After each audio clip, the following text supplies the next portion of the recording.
Il était une fois un monde où la magie n'existait que dans les livres, que dans les films et dans l'imagination de centaines de millions de lecteurs et de spectateurs. Un monde où des files d'attente se formaient à minuit devant les librairies du monde entier pour se procurer en avant-première les nouvelles aventures d'un personnage et d'un monde incroyable créé par une romancière de génie. Ce monde, qui n'existait que dans l'imagination et dans des films multimillionnaires dès le jour de sortie, va bientôt sortir de l'anonymat.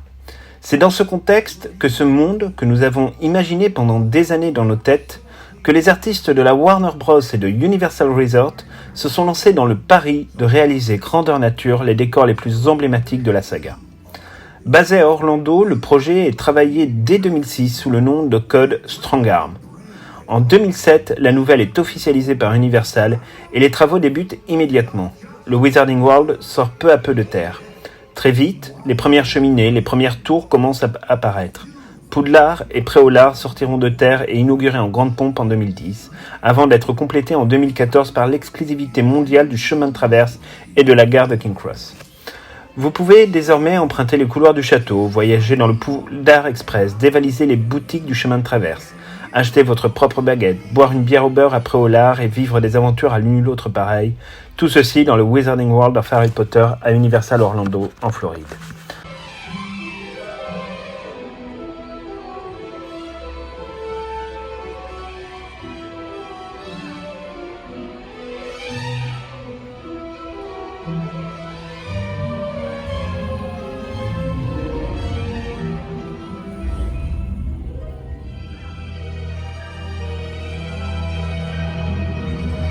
Bonjour à tous et bienvenue dans cette nouvelle vidéo qui va inaugurer notre catégorie Unboxing.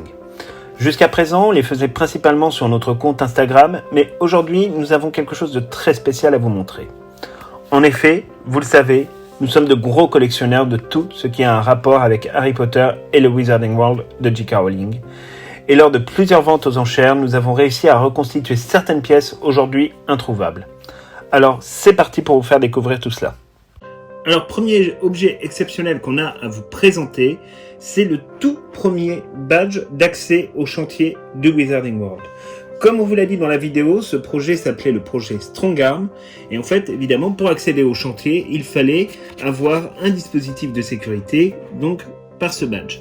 Derrière, vous voyez derrière l'indication du projet Strongarm et le numéro du badge d'accès 247 avec les consignes de sécurité au cas où ce badge serait trouvé ou perdu. Et sur la face avant du badge, vous pouvez voir ici le tout premier concept art réalisé et projeté d'ailleurs dans la presse pour l'ouverture du Wizarding World of Harry Potter. Donc c'est vraiment un objet qui aujourd'hui est absolument introuvable et on l'a racheté dans notre collection sur une vente aux enchères, mais vraiment en parlant avec un collectionneur et quelqu'un qui a travaillé directement à la construction du Wizarding World. Alors, autre lot que nous avons là aussi eu grâce à une vente aux enchères, c'est le lot de l'inauguration du Wizarding World of Harry Potter à Orlando. Donc ça concerne uniquement la zone Poudlard et Préolard, puisque la zone du chemin de traverse arrive bien plus tard, c'est-à-dire près de 4 ans plus tard. Alors il faut savoir que dans un parc d'attractions, quand on ouvre une nouvelle zone, ça donne toujours lieu à un événement particulier et à quelque chose d'un peu exceptionnel, une soirée exceptionnelle ou 2-3 jours exceptionnels qu'on peut appeler également les soft openings. Donc ça fonctionne toujours pour ce qui est parc ou attraction. Alors ce lot il est assez extraordinaire parce qu'il se compose de plusieurs choses qui aujourd'hui évidemment sont absolument introuvables dans le commerce. La première chose surtout, c'est le ticket d'entrée donc à Universal Orlando qui date, alors là évidemment on le voit pas très bien peut-être à la caméra, mais avec la date du jour d'ouverture du land Harry Potter et donc du Wizarding World. Donc ça c'est important de l'avoir parce que c'est au final ce qui identifie le reste du lot. Autre chose intéressante, c'est qu'il avait été remis à l'ensemble des guests un ticket donc du Poudlard Express. Alors à l'époque le Poudlard Express n'existait pas encore à Orlando, mais il est extraordinairement bien réalisé et à la différence du vrai ticket que l'on peut trouver par exemple chez Minamima, là c'est for travel, donc pour voyager au Wizarding World of Harry Potter. Et donc ça c'était une petite attention assez sympathique offerte aux guests donc de la soirée inaugurale. Autre caractéristique de ce lot, c'est que pour les invités, il leur avait été remis un badge en fait d'accès donc au Wizarding World.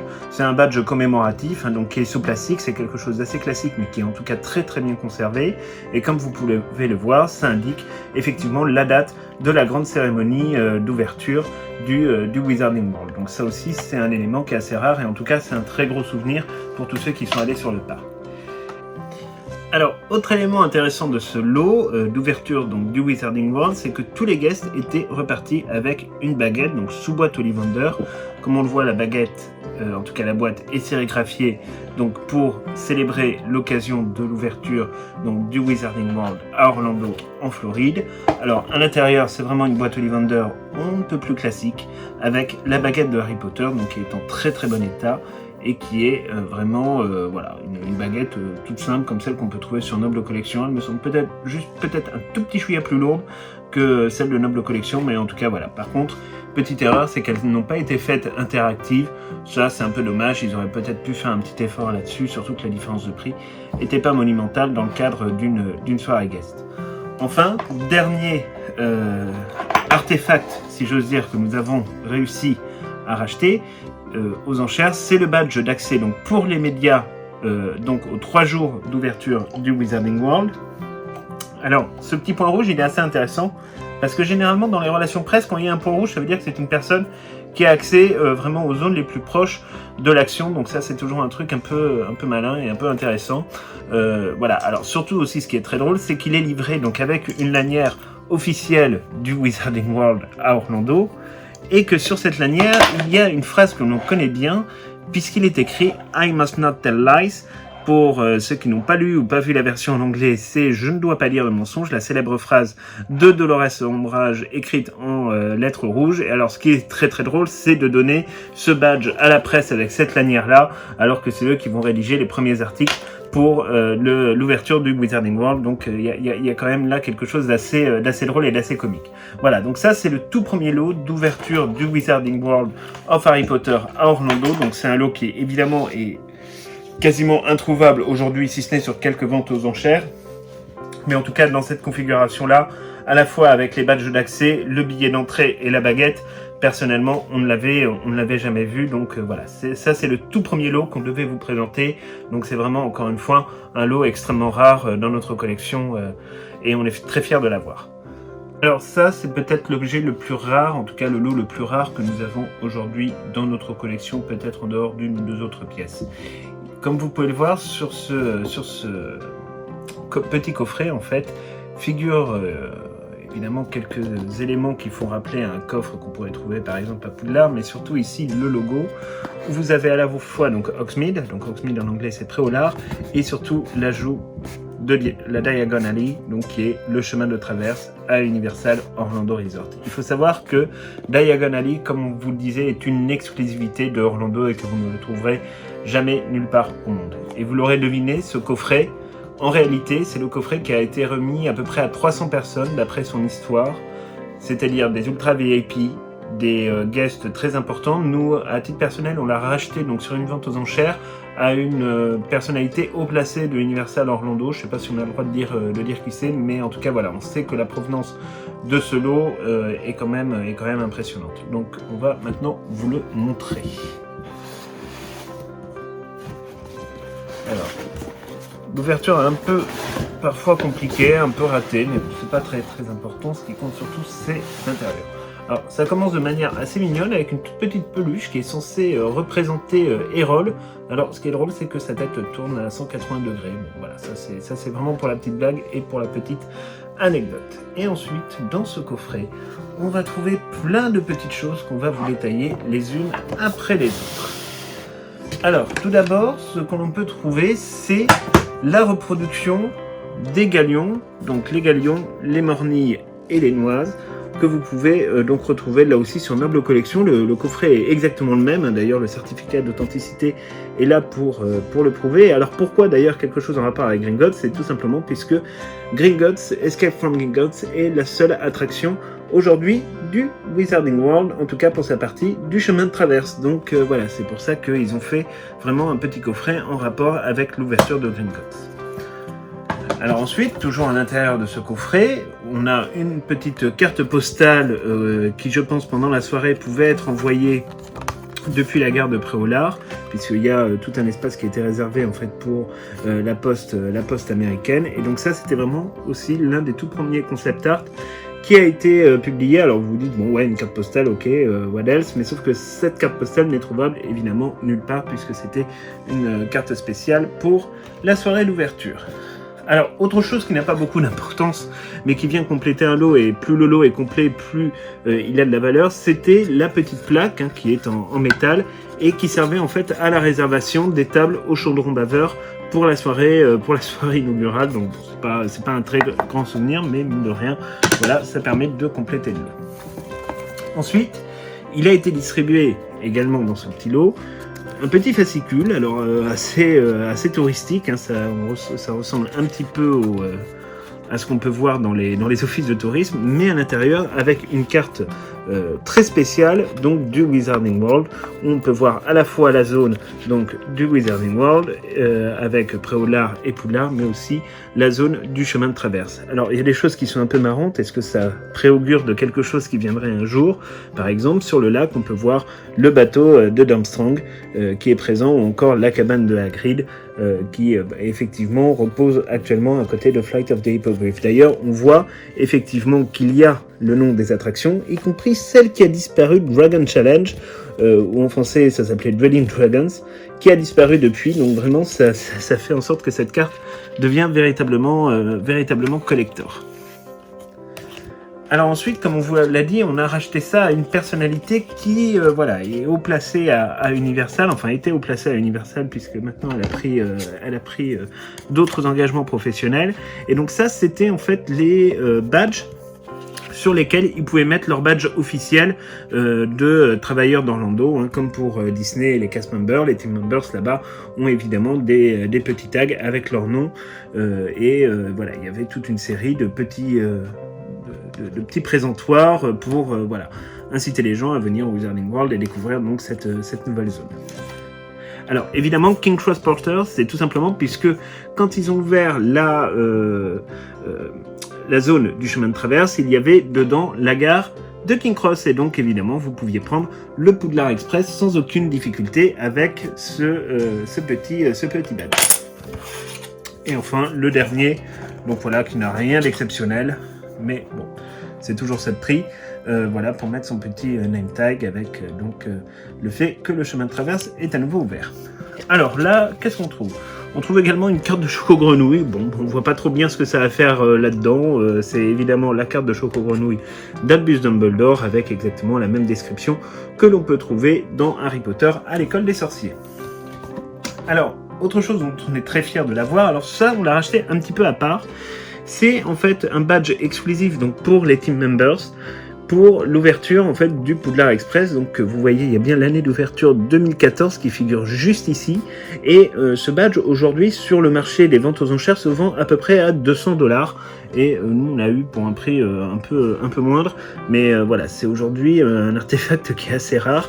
Alors il faut savoir qu'aujourd'hui à Universal vous pouvez l'acheter ce badge, mais il n'y aura pas l'année, puisque ça c'est vraiment un badge qui était en plus vraiment réservé aux team members. Donc ça pour le coup c'est vraiment quelque chose d'intéressant à posséder.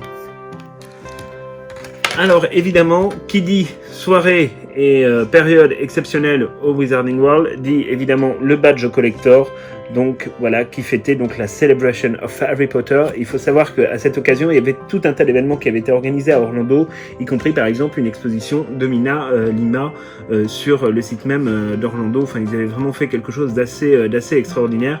Et donc ce badge est un badge staff, puisque voilà, ce lot encore une fois vient d'une grande personnalité d'Orlando. Alors, autre lot présent à l'intérieur de ce petit coffret, c'est le t-shirt donc du Wizarding World of Harry Potter, donc chemin de traverse. Aujourd'hui c'est quelque chose qui est introuvable dans le commerce, et surtout qu'en plus derrière est marqué Opening Team, donc l'équipe vraiment d'ouverture du Wizarding World. Donc on est vraiment très fiers là aussi de l'avoir. Et enfin, ce qui constitue peut-être la pierre angulaire de ce coffret, quelque chose vraiment de magnifique, c'est un petit boîtier avec dessus une porte de Gringotts. Chose drôle, le numéro du coffre, 722. Ça vous dit quelque chose? On va ouvrir ça ensemble. Et alors là, c'est un élément... Ah oui, on a aussi tout ça à vous montrer. On a plein de choses encore à vous montrer. Et ça, voilà, c'est un élément, si vous voulez, que vous ne trouverez nulle part ailleurs. C'est un lingot de la banque Gringotts. Donc là, on peut voir effectivement le logo de la banque. Et si vous descendez un petit peu plus loin, il y a aussi quelque chose d'assez drôle. C'est que là, on peut voir 9 3/4. Donc voilà, alors il faut savoir que les lingots, ça existe vraiment hein, dans le monde magique d'Harry Potter et dans la banque Gringotts, même si d'habitude on voit que les pièces et les piles de pièces, mais quand vous regardez effectivement dans Harry Potter et les reliques de la mort, vous avez bien des lingots, et donc ça c'est la copie intégrale d'un lingot de la banque de Gringotts. Alors aujourd'hui ça c'est introuvable évidemment dans le commerce, introuvable pour votre collection, ça pèse assez lourd et c'est sérigraphié évidemment pour l'ouverture du Wizarding World of Harry Potter. Hop, alors on va également vous montrer ce qu'il y a dans la petite pochette qui a été remise donc aux invités. Alors, vous avez donc une espèce de petite invitation, plutôt jolie, plutôt bien réalisée, enfin on va pas se plaindre de ça.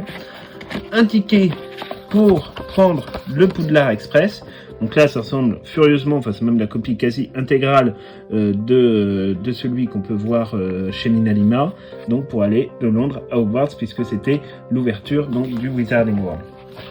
Et donc de la gare de King's Cross. Alors là, on a quelque chose qu'on n'arrive pas à identifier. Il va falloir qu'on demande peut-être, sauf si vous avez des idées. Mais voilà, ça semble être une sorte de chèque ou de quelque chose comme ça de la banque Gringotts. On a un peu de mal à identifier exactement ce que c'est.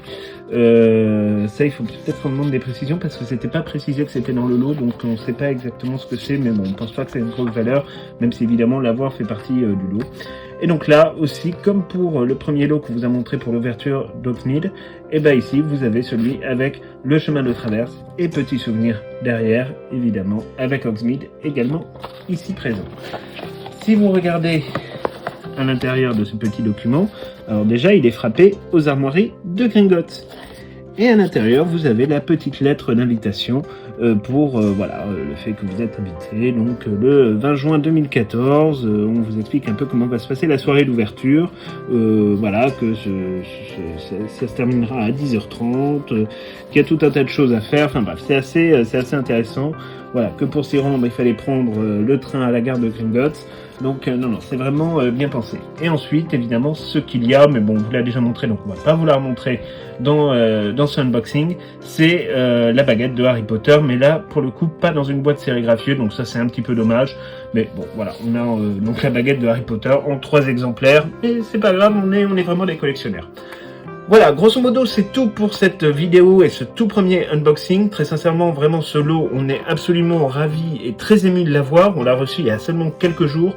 Et pour nous, ça veut dire beaucoup de choses parce qu'on est très attachés au Wizarding World d'Universal à Orlando et à tout ce monde magique. En plus, du coup, on a quelques exclusivités en plus dans notre collection. Et c'est vrai qu'aujourd'hui, on n'a pas connaissance dans une autre collection française d'un tel lot, que ce soit pour l'ouverture de la zone Préolard-Poudlard ou la zone du chemin de traverse. Voilà, on espère que ce premier unboxing vous a plu. D'habitude, on l'a fait sur Instagram, mais là, on a vraiment décidé de vous le proposer en vidéo. N'hésitez pas à nous dire dans les commentaires ce que vous en pensez. On sera très heureux de le voir. Et dites-nous aussi, vous, quelles sont les pièces rares que vous avez ou que vous pourriez rêver d'avoir.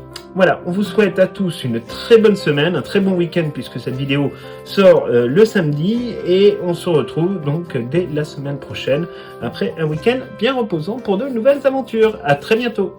Ravenclaw.